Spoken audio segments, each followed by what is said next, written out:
ஐந்து கரத்தனை யானை முகத்தனை இந்தின் இளம்பரை போலும் வயிற்றனை நந்தி மகன்றனை ஞான கொழுந்தனை புந்தியில் வைத்து அடிபோற்றுகின்றேனே. ஓம் நமோ பகவதே சாயிநாதாய. பக்தி ஒன்றுடே சேனல் வாயிலாக ஈரோடுல இருந்து பூபிரான் ஜோதிடர். குரு பெயர்ச்சி 2025 குரு பெயர்ச்சி 24ஆம் வருடத்திலிருந்து 25ஆம் வருடத்திற்கு குரு பெயர்ச்சி ஆகிறார். வருகிற விசுவாவசு வருடம் சித்திரை மாதம் 27ஆம் தேதி குரு பெயர்ச்சி. ஒவ்வொரு பஞ்சாங்கத்து ஒரு விதிமுறை இருக்குது.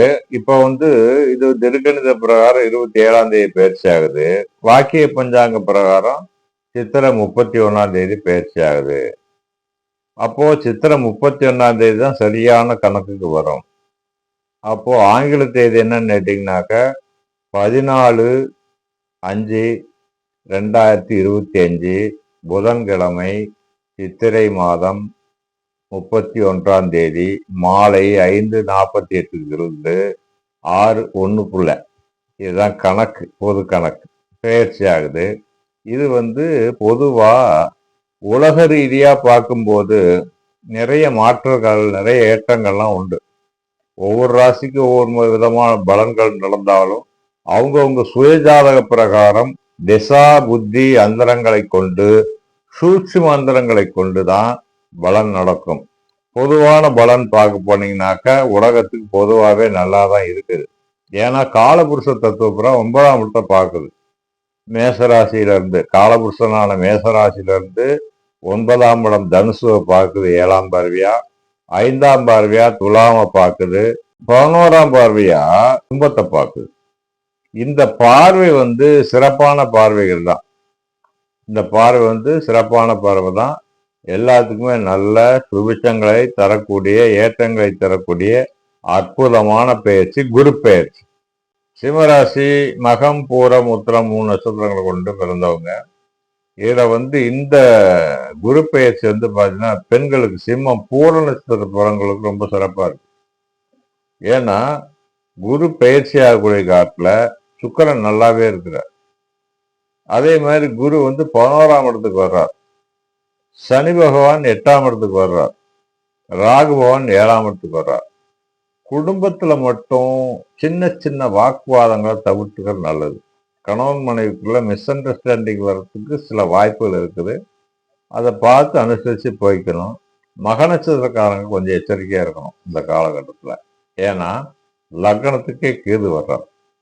கேது லக்னத்துக்கு வர்றதுனால வாய் கொஞ்சம் அடக்கம் தேவை, நாவடக்கம் தேவை அப்படின்னு சொல்லுது சாஸ்திரம். இப்போ நாவடக்கம் அப்படின்னா எங்க வேணாலும் போய் எதை வேணாலும் பேசி வச்சுட்டு வரக்கூடாது.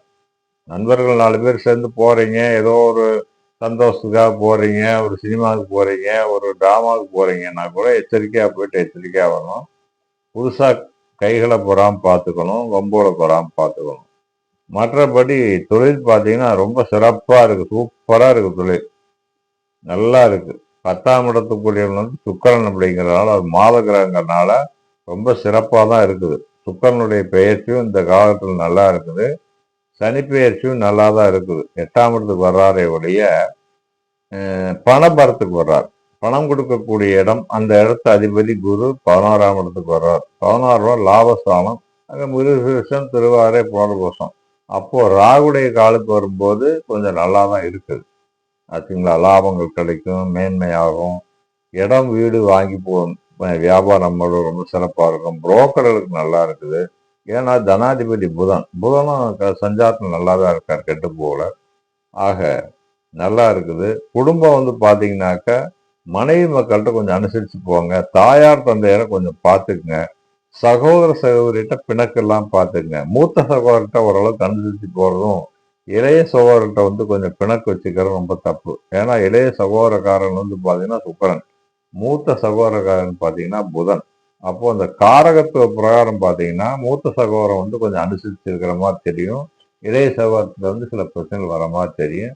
அந்த காலகட்டம் புரிஞ்சுக்கிட்டு, காலத்தை புரிஞ்சுக்கிட்டு, யாரால என்னென்ன பிரச்சனை வருதுன்னு உணர்ந்துக்கிட்டு நடந்துக்கிட்டீங்கன்னா பிரச்சனை இருக்காது. நல்லா இருக்கும். தைரியமா செயல்படுவீங்க. புதுசா ஏதாவது தொழில் செய்வீங்க. அவங்கவுங்க தொழிலுக்கு தகுந்த மாதிரி அந்த தொழில் வந்து விரிவாக்கம் கொடுக்கும். நான் சொல்றது ஒரு 2 பேரை வச்சு வேலை செய்றவங்க 10 பேரை வச்சு வேலை செய்யக்கூடிய நிலைமை வரும். நல்லா இருக்கும். ஆரோக்கியம் இருக்கும். உடல் ஆரோக்கியம் வந்து ஓரளவுக்கு நல்லா தான் இருக்குது. ஆனா தண்ணீர் சம்பந்தப்பட்ட வியாதிகள் வராம பார்த்துக்கணும். தொற்று வராம பார்த்துக்கணும். கழிவுப்பாதை பிரச்சனை எல்லாம் பார்த்துக்கணும். லக்னத்திலே கேது வர்றதுனால வந்து முகம், கண்ணு, மூக்கு, பல்லு, தாடை இந்த இடத்துல வந்து பிரச்சனை எல்லாம் பார்த்துக்குங்க. வலது பக்கம், இடது பக்கம் ஷோல்டர் அடிபடாம பார்த்துக்கணும். வண்டி வாகனத்தை வித்த வேண்டாம். கரெக்டா போய்க்குங்க, கரெக்டா வந்துக்குங்க. புதுசா கார் ஓட்ட கத்துக்கிறவங்களாம் வந்து பாதுகாப்பா கத்துக்குங்க. இரவு நேர பிரயாணத்தை ஓரளவுக்கு தவிர்த்துக்குங்க. நல்லா இருக்குது. அதே நேரத்துல வந்து பாத்தீங்கன்னா குலதெய்வ வழிபாடு ரொம்ப முக்கியம். 5ஆம் இடத்த வந்து குரு பார்க்கிறாரு. விட்டு போன குலதெய்வ வழிபாடை போய் சேர்த்துங்க. வேண்டுதல் ஏதாவது இந்த செய்யறேன் அப்படின்னு நேர்ந்துருந்தா அதை வந்து கண்டிப்பா செஞ்சிருங்க. செய்யக்கூடிய நிலைமை வரும். பார்த்து செஞ்சிருங்க. அப்புறம் இஷ்ட தெய்வ வழிபாடு, முருகப்பெருமான் வழிபாடு, குலதெய்வ வழிபாடு, அதே நேரத்துல வந்து ஆஞ்சநேயர் வழிபாடு. அஞ்சனை மைந்தன் ஆஞ்சநேயர் வழிபாடை வந்து சிறப்பா செஞ்சுக்குங்க. அதன் மூலம் வந்து நல்ல ஏற்றம் கிடைக்கும். ராகவேந்தரை பிடிச்சிக்குங்க. ராகவேந்தர் வந்து நல்ல அனுக்கிரகம் பண்ணுவார் சிம்மராசி.